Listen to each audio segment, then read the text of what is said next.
Hello and welcome to another issue of Coffee with Ciara. I have the dregs of some coffee. It's quite cold. Gonna swish it around. It's in my cup of happy.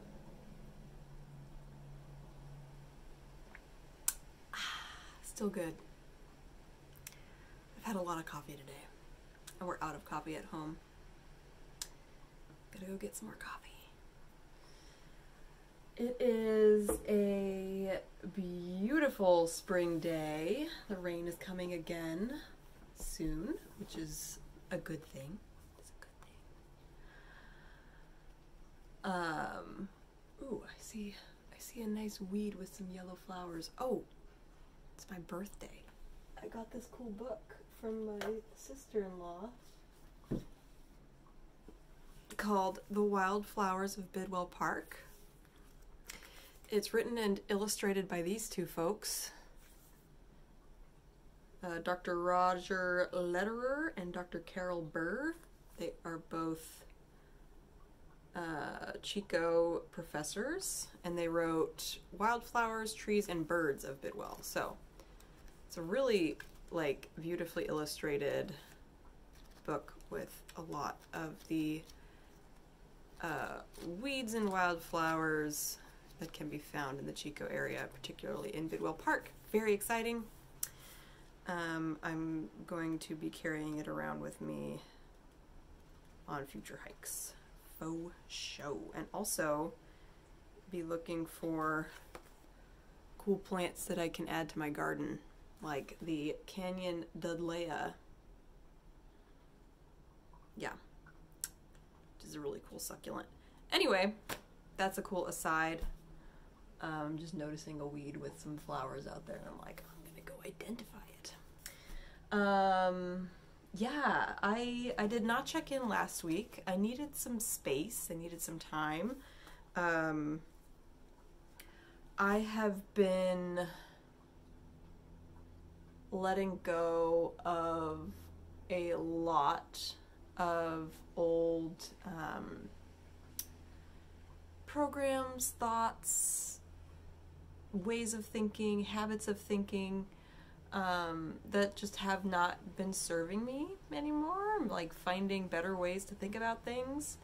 I feel I've talked about my kind of aha as it relates to my day job, that like, oh, I can have a day job and be happy and still make art, and that doesn't, because like the fact that I'm not making a living at art doesn't make me less of an artist. It's very obvious, but it finally sank in on a heart level to me that I don't need to, like, making buckets of cash at your creative passions doesn't legitimize them. Again, it's obvious. But sometimes you can understand things in your head, and if they don't click in your heart, then it doesn't, you're still going to be operating. Humans are emotional creatures. A lot of our motivations come from all of our motivations come from our emotions. So if there's still like a thought, even if you find new ways to phrase it, if the base thought is still that I'm not worthy unless I am doing these things or have these outcomes, you know, the emotion is still going to be that kind of desperation, and is still going to be, and then it's just going to cause a whole lot of unnecessary stress and strife. Something that a friend of mine said was, we can control our output, we cannot control our outcome. And I have been, that I feel like was like put the final chink in that, or pulled the final Jenga piece out of that tower, where I was like, and again, I have known these things. These are not new truths, but it just, something clicked.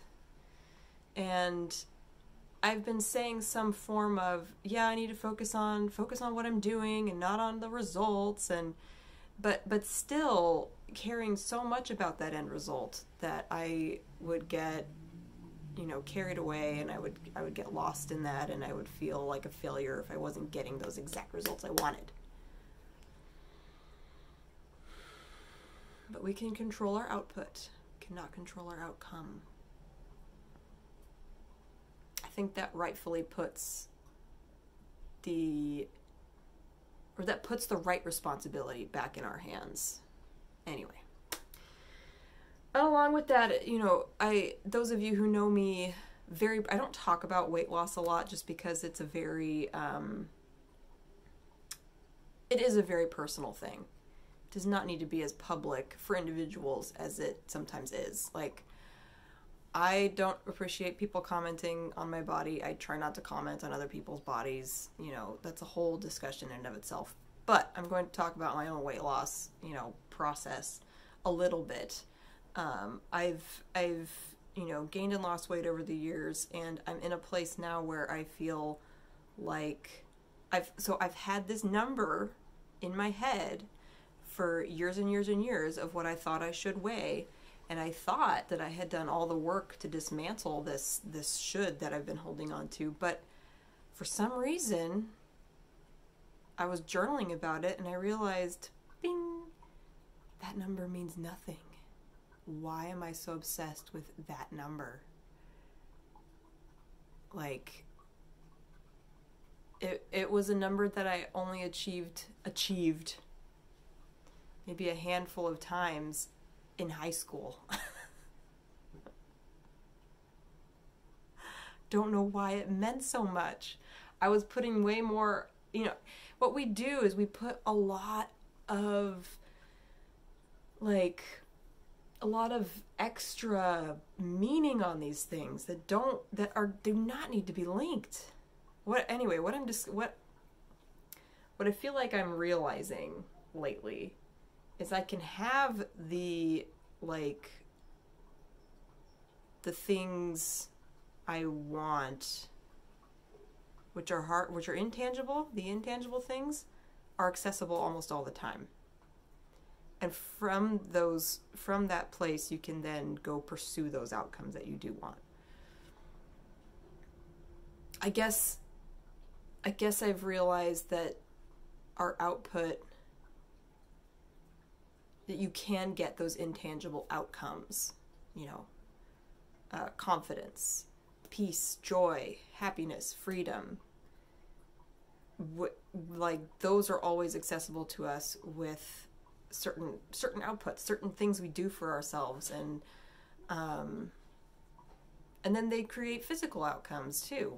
If your goal, you know, I could just talk all on and on and on about this, so I'm gonna end it there because I could ramble, and I'm trying to be more succinct as I talk about these things more and more and find ways to communicate them more succinctly.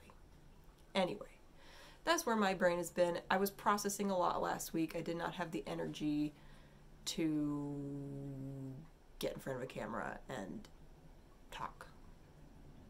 So I didn't. I was feeling very overwhelmed last week in general, and I know that a lot of it was to do with, like, kind of these dichotomy shifts going on in my head, and like, well, now what? You know, well, then what is my motivation? What is my reason? You know. Anyway. Still processing all that. I have been making things, though. I didn't get much making done at all last week. I was focused on getting bare minimum things done. I did have a lot going on. There's still the spring home maintenance. It just felt like a lot. And I had a couple of events that I needed to show up for. They were good events, good things, but it all just felt like a lot. I would like to blame the full moon for my sense of overwhelm and desire to hide.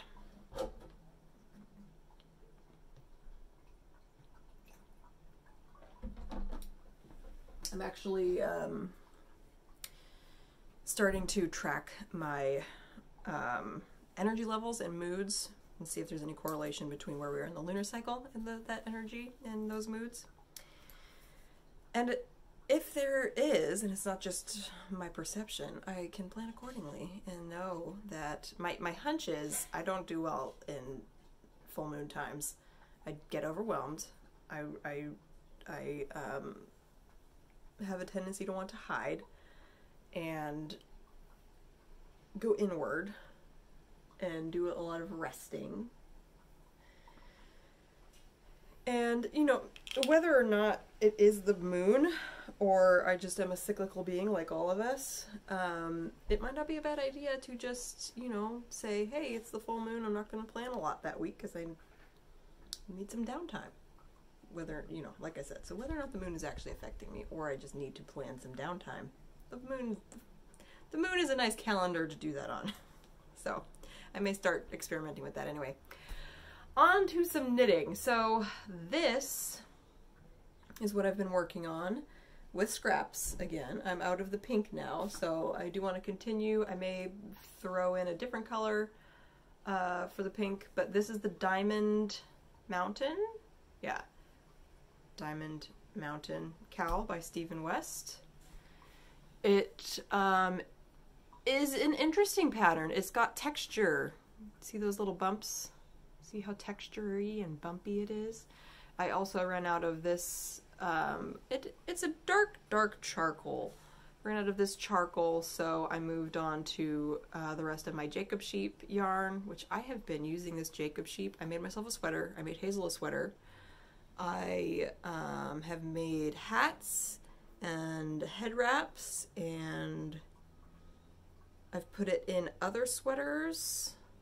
It's in so many projects, and I'm hoping to use it up on this one. So I'm supposed to do this repeat 6 times. So I have 2 done. I don't know if I will get to all 6. The pattern is for a sport weight. I'm using a combo of worsted and then this is definitely sport. I think it's Sport DK. Anyway, these are all weird names for how thick the yarn is. But because I'm overall using a thicker yarn, I cast on fewer stitches, and I think it's pretty close to the circumference. And because it's a cowl and the measurements don't super duper matter, I am not measuring. I'm just kind of, you know, I just calculated how many stitches I would need for a full repeat of these patterns, and it's an 8 stitch repeat. So I just multiplied by 8 to what seemed good. I got 96 stitches, so I cast on 96 stitches, and it's moving pretty quick. I realized that I would have wanted to cast on in this dark, but there are stripes at some point, just plain stripes, so I figured it didn't matter too much. Again, it's also going to be a cowl, so it's going to be bunched around my neck a bunch of times anyway. Cowls are wonderful for scrap busting, depending on the pattern, using up your remaining yarn of things. I also have more yarn in here. I could pull this beauty out. I think this would look great. I do have some yellow actually in partially used yellow skeins, so I might save this for a sweater for Hazel or something. What else do I have in here? Well, if I pull anything else, that one was easy to grab. If I pull anything else out, it's all going to come crashing down. But this little cubby here is all that remains of my untouched yarn. I used to have both of these 2 sides full of yarn. So I've done pretty good on the scrap busting, if I do say so myself. And I have one jar, it's a cookie jar, glass cookie jar about this big, full of my remaining partially used skeins. And then I have these for this current project, and I'll probably pull in that yellow, like I said, to do the diamonds with. And yeah, we're cooking. We're moving along. For my birthday, I asked for money for more yarn because I really want to buy enough yarn to make matching sweaters for myself and my boys for Christmas this year. So And I really want to be choosier about where I get my purchases of yarn from, as far as like small family farms, regenerative wool, certified sources, which is all more expensive. So I did find Topsy Farms is, I think, somewhere in the northeast of the country. They started as a commune and then got into sheep and cattle and switched to sheep just as things kind of changed and morphed, and the commune part fell apart, and now it's working farm, but it's still a very small farm. So so I trust that they have a small flock, compared to industrial wool farming. I just trust that they take good care of their sheep, and it's also a, what's the word? Ecotourism. Yeah, so they do tours of the farm, which just adds to my trust that they keep everything clean, keep their animals happy. At least that's the hope. Since I feel like I have talked about how Jamie and I are vegan now. When we first went vegan, I was like, oh my goodness, all my yarn is, from miserable sheep. What have I done? Like, there's a crisis that happens after you see the light. And I've since calmed down, we can't do this perfectly. There are options. I'm not gonna have to knit with bamboo for the rest of my life. I also am not opposed to eating meat on principle at all. It's the factory farming that's the issue. It's the industrialized agriculture and the factory farming. I also can't even get into the industrialized produce aspect of factory farming. That's a whole thing. I'm like, one thing at a time.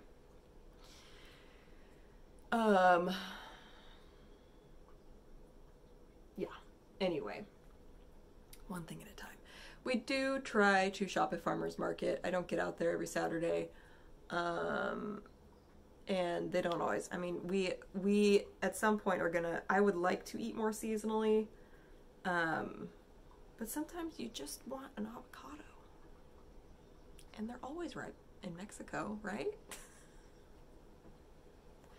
Not how that works, but anyway.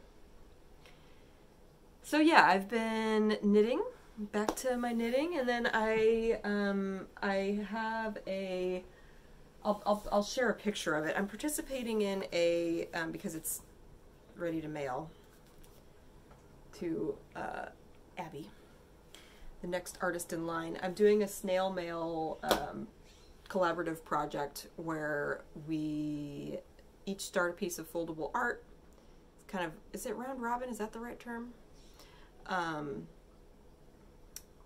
A group of 10 of us each start a piece of art that we can fold into a letter size and then send that on to the next person, and they keep adding to it. So at the end we'll have 10 different paintings that we've each contributed to. So I will share a picture of my contribution to that. I think it's cute. I like it. Cute. There's this fashion vlogger on TikTok, Instagram named Andrea something, and she's so fun. She's so fun to watch. She says things like, cute, I like it. And now I find myself saying, cute, I like it, all the time. What else? Oh, this I just finished, finally, another Oracle deck painting. This isn't the Queen of the Night, but the Queen of the Night is in this subspecies of cactuses that bloom at night. So this is one that's native to the Southwest. I think Cereus, the Cereus cactus. But there are these beautiful blooms and gorgeous purpley stalks. Very cool. I want one for my backyard. I would like to have a moon garden back there, maybe. We also are putting in an herb garden. We're doing all kinds of things. But I would love to get some night blooming plants back there. I think that would be very cool. So anyway, just finished this and I like it. It's cute. I like it. Pretty. I'm not sure what the next one will be, but I just finished that one, so I will figure it out later. Oh, look at the breeze on my beautiful fern. This fern is very happy back here. There's a little bit of a shock to its system bringing it inside, but it is thriving and putting out new little shoots all the time. So hooray for that. I have the beautiful window open, beautiful breeze, the clouds are rolling in, I have everything packed up for the rain to arrive. Things are good. I have everything planted, things are growing. I have like all of my tomatoes, sun gold, I think, the sun gold tomatoes, all of those sprouted. So I'm gonna have to go in and cull some of them. This is my first foray into starting things from seed. And I don't really know what I'm doing. So I scattered a lot. Actually, that's a lie. Last year I tried to plant squashes and pumpkins, and we got one out of all the ones that I scattered out there and, like, you know, sowed. So I was like, well, I'm just gonna put a bunch of seeds out and then I'll just cull the ones that don't seem to be doing well, but they're all doing well. Maybe I will dig some up and have some free tomato sprouts for folks who want them. Yeah. But today I planted sunflowers and peppers. Peppers are great because you can dry them and they last forever. Yeah. And what else have I been up to? I've been eating lots of strawberries. I planted some strawberries. They are growing. I pulled off the little fruit stars because I want them to get a little leafier and bigger before they invest in their fruits. I think I'm doing that right. Figuring it out. I have a new painting started. Just enjoyed slopping some paint around on it. There's really not much to see though. It's pretty blobby. I'm dropping off. Oh, here's a thing. I was like, I knew there was something else. Oh, there's something in my eye. Oh my god. Excuse me. Getting this thing out of my eye. Finished my puzzle piece for the puzzle piece show. This is up. It's an interesting angle. This is up. Yeah, up. I tried to get it as upright as I could, but he's at an extreme angle, and I don't think that fence post is perfectly straight either, so let's go by the horse, who also has his head at an angle. It doesn't matter, it's gonna look great in the puzzle. So this is a show, another collaborative art piece that's being hosted by the Chico Art Center. My friends Dragon Boy and Lauren helped, and a couple other artists helped cut out all the pieces, plan it all out, and then I think the proceeds go to benefit some local something, but anyway, you buy a piece, paint it, bring it back. So this is my piece. You can see the colors are very similar to my cactus painting, and that's because I made it at the same time as the cactus painting, and I like these colors. So there you go. And oh, the other thing I wanted to talk about. So that was fun. That was a cool, fun thing. I'm excited to see it with the rest. You also have no idea where your puzzle piece is in the puzzle, so it'll be a surprise for everyone. I got to interview Amma Posey and Bonnie Pipkin for the next two Chico Creates episodes. Very exciting. I enjoyed. I've met Bonnie before. We've had coffee before. She's awesome. And then Amma is one that I have just like crossed paths with on the internet forever, and finally got to meet her at her interview. So she's a love, and she created this gorgeous little coloring book, which I have yet to color in, but it's on my desk. to, you know, when I find myself frustrated or spinning my wheels or in a meeting, I have all my pens and things and I will color in it. But this is from a really cool series that she did. This is the Make More Art Coloring book. These are for sale on Amazon. Make More Art Coloring book by Ama Posey. Ama Posey. This is from a series that she did while on residency, where she's an abstract painter. Hello, William Blake. Wouldn't be a podcast without you.